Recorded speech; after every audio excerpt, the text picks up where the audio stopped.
building. Yeah, that's the Capitol building. The great thing about it is, number one, you don't see a dome here. We don't have a dome like most Capitol buildings.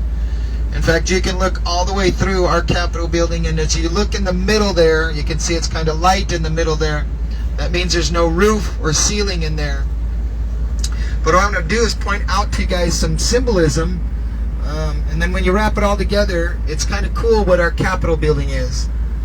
So if you guys can see where this this wall that has the lei on it, you see that wall with the lei there on our left?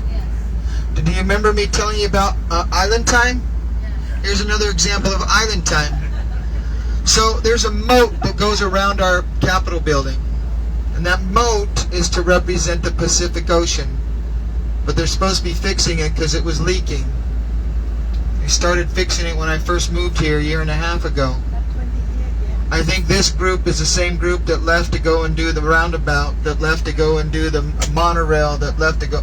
So there's a lot of projects that are still being worked on.